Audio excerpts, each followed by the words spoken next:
என் பேர் வணக்கம். நான் பூனக்காடு படத்துடைய இயக்குனர். எனக்கு இது முதல் படம்.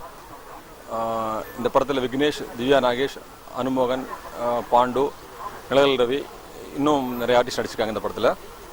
இந்த படம் கதை எப்படின்னு பார்த்தீங்கன்னா, இது வந்து ஒரு கிரைம் அண்ட் த்ரில்லர் மூவி, ஒரு கிட்னாப்பிங் ஸ்டோரி. அதை பார்த்தீங்கன்னா ஒரு காட்டுக்குள்ளே நாங்கள் வந்து அந்த நடக்கிற சம்பவத்தை காட்டுக்குள்ளே வச்சு நாங்கள் சொல்லியிருக்கிறோம். எல்லோருக்கும் பிடிக்கிற விதமாக அது ரொம்ப விருப்பாக இந்த படம் நாங்கள் ஷூட் பண்ணியிருக்கிறோம். கண்டிப்பாக இந்த படம் எல்லாருக்கும் பிடிக்கும். ஒரு வித்தியாசமான கதை. எல்லோரும் சொல்கிறாங்க வித்தியாசமான கதைன்னா, ஆனால் நீங்கள் கண்டிப்பாக இந்த படம் பார்த்தீங்கன்னா கண்டிப்பாக ஒரு வித்தியாசமான கதை தான் இருக்கும், கண்டிப்பாக இருக்கும். இது வந்து படத்தோட ஹைலைட் அப்படி பார்த்தீங்கன்னா, பணம் ஒன்று அப்படி இப்போ பார்த்தீங்கன்னா, பணம் வந்து என்ன சொல்லுவாங்கன்னா, நமக்கு ஒரு பழமொழி இருக்குது, பணம் பாதாளம் வரை பாயும் அப்படின்னு ஒரு பழமொழி இருக்குது. ஆனால் இந்த படத்தில் பார்த்தீங்கன்னா பணம் அதையும் தாண்டி பாயும் அப்படிங்கிற மாதிரி ஒரு கான்செப்டில் இந்த படத்தை பண்ணியிருக்கிறோம்.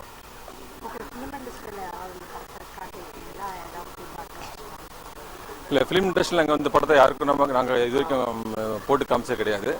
நாங்கள் தான் வந்து படத்தை பார்த்துருக்குறோம். பட் எல்லாருக்குமே வந்து படம் பிடிச்சிருக்கு, நல்லாயிருக்கு.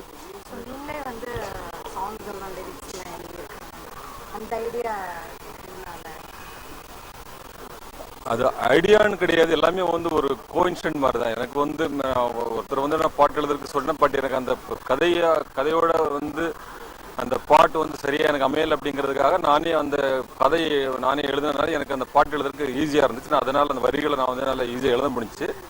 அது ஈஸின்னா அப்படி ஈஸியாக எடுத்துக்க முடியாது. ஏன்னா நான் வந்து ஒரு பாட்டு எழுதுறதுக்கு மினிமம் வந்துட்டு ஒரு 20 days வரைக்கும் நான் டைம் எடுத்துருக்கிறேன். ஏன்னா இதுக்கு முன்னாடி நான் வந்து எந்த பாட்டும் எழுத கிடையாது அப்படிங்கிற ஒரு விஷயத்துக்காக. எனக்கு எல்லாருமே எல்லாம் பண்ணாங்க. ஏன்னா வந்து எல்லா ஆர்டிஸ்டுமே வந்து என்ன வந்து நான் வந்து ஒரு புது டேரக்டர் அப்படிங்கிறது இல்லாமல், நான் என்ன வேணும், என்ன எனக்கு தேவை அப்படிங்கிறத வந்து எனக்கு முழு ஒத்துழைப்பு பிடிச்சி எல்லாருமே எனக்கு பண்ணி கொடுத்தாங்க. நல்லா வந்து படம் எனக்கு வந்து இந்த மாதம் டிசம்பர் 27ஆம் வந்து படம் ரிலீஸ் ஆகுது.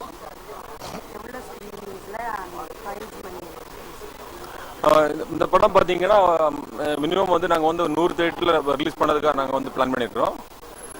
இந்த படம் வந்து வித்தியாசமாக ரிலீஸ் பண்ணணும் அப்படிங்கிறதுக்காக நாங்கள் வந்து படம் பார்க்குற ஆடியன்ஸுக்கு அப்படின்னா முதல் 3 நாளைக்கு பார்த்தீங்கன்னா எல்லா ஷோவிலையும் வந்து ஒருத்தருக்கு வந்து ஒரு ப்ரைஸ் கொடுக்குறதா நாங்கள் வந்து சொல்லியிருக்கிறோம்.